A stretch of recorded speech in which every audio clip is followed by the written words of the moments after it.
Derrotadas las potencias europeas continentales, el único enemigo que queda combatiendo contra Francia es Inglaterra.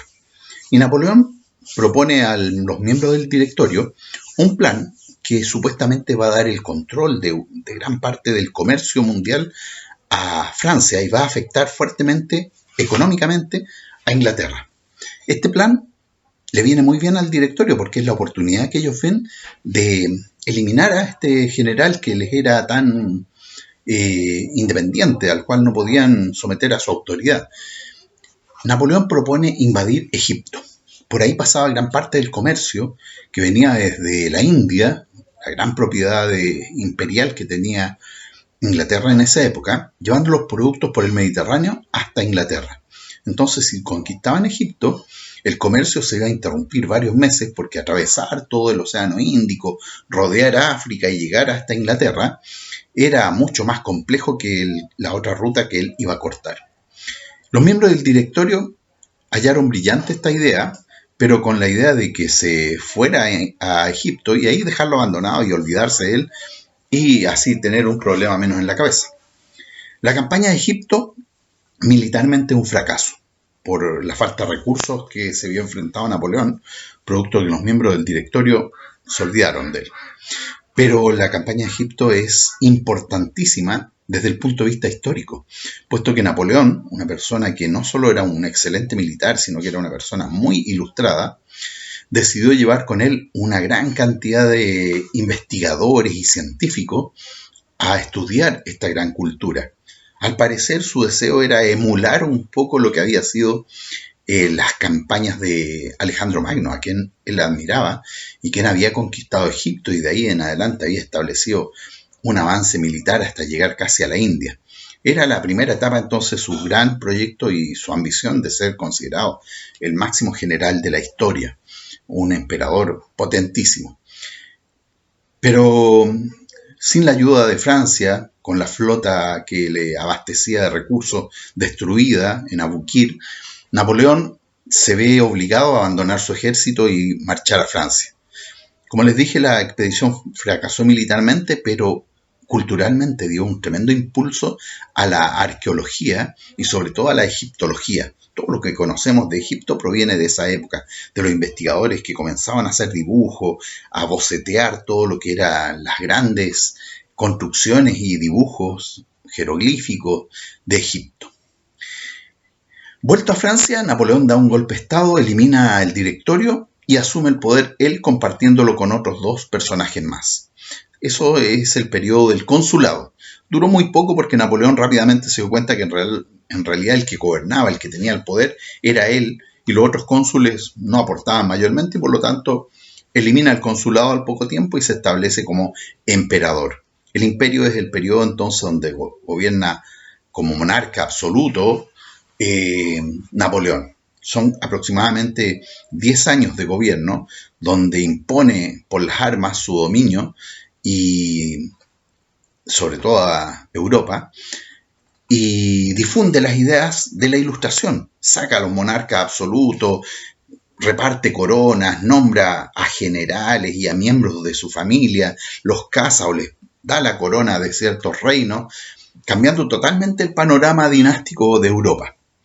El periodo napoleónico se vio enfrentado principalmente a Inglaterra, que no se rendía. Inglaterra, aislada en su isla, era muy difícil de atacar.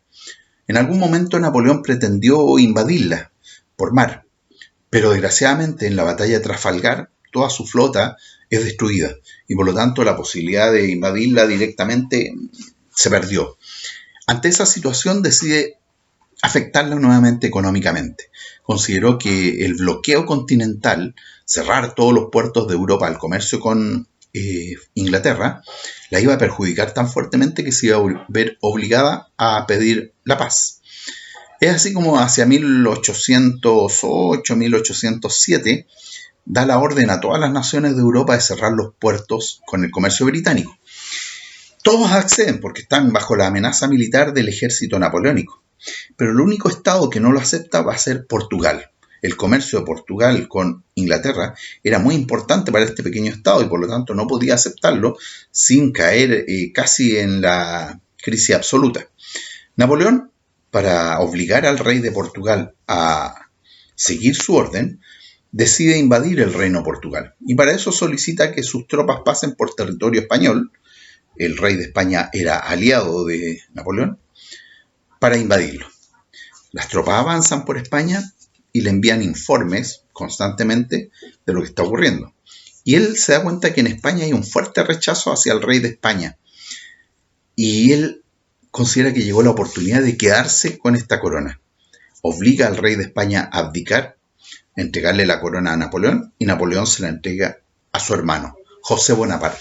Este va a ser el proceso, este va a ser el punto de inicio de la independencia americana. ¿Ya? La conferencia Bayona va a significar que España pierde su independencia, pasa a ser casi una colonia de Francia, y el pueblo español no lo va a aceptar. Por primera vez Napoleón se ve enfrentado al pueblo. Los campesinos, los habitantes de las ciudades toman las armas y se rebelan contra los franceses. Napoleón estaba acostumbrado a combatir ejércitos y lo había derrotado a todos los que se le habían parado por delante. Pero esta insurrección del pueblo era algo inesperado para él y no lo pudo dominar. En definitiva, después de 2 o 3 años de estar combatiendo en territorio español, se dio cuenta que era imposible someterlo y se retira. Aparte de eso, el bloqueo continental comenzó a afectar a las demás naciones y empiezan a salirse de él. Para obligarlas entonces a mantenerse, decide invadir nuevamente toda Europa y arma un tremendo ejército que se dirige hasta Rusia. Van a llegar hasta Moscú. Pero en Rusia, el zar va a aplicar lo que se llama la política de tierra arrasada o tierra quemada, donde viendo que no puede enfrentar al ejército francés, lo único que hace es ceder terreno, dejar que avancen, esperando que lleguen lo más profundo posible dentro de Rusia, pero no dejándoles nada para su sobrevivencia, destruyendo todo lo que les fuera útil para mantenerse en esas tierras. Quema los pueblos, destruye los caminos, envenena los pozos, quema las siembras. Finalmente llega el invierno y Napoleón, a pesar de que ha llegado a Moscú y ha avanzado tremenda cantidad de territorio en Rusia, no tiene cómo sobrevivir. Y el invierno en Rusia es terrible. Se ve obligado a abandonar Rusia y ahí lo atacan. Y ahí comienza a sufrir pérdidas y finalmente el 1.000.000 de soldados casi que llegaba vuelve a Francia con menos de 50.000. La derrota fue inmensa y en ese momento toda Europa se subleva contra él y lo derrotan finalmente. El gobierno de Napoleón no va a terminar ahí. Va a ser desterrado a una pequeña isla en el Mediterráneo, pero viendo los sucesos que ocurren al poco tiempo en Francia, decide volver. Y a pesar de que da todas las señales de querer la paz, de no buscar más la guerra, los estados europeos no le creen y se crea la última coalición contra Napoleón, que finalmente lo derrota en Waterloo. 1815 se acaba el imperio napoleónico y con él también se acaba la Revolución Francesa. El imperio napoleónico es la última etapa de esta revolución y es quizá el más importante porque las ideas que habían surgido en Francia son divulgadas por Europa y quedan ahí, quedan presentes en la mentalidad de los grandes líderes que van a seguir a continuación, cuestionando y poniendo en duda el poder de los reyes.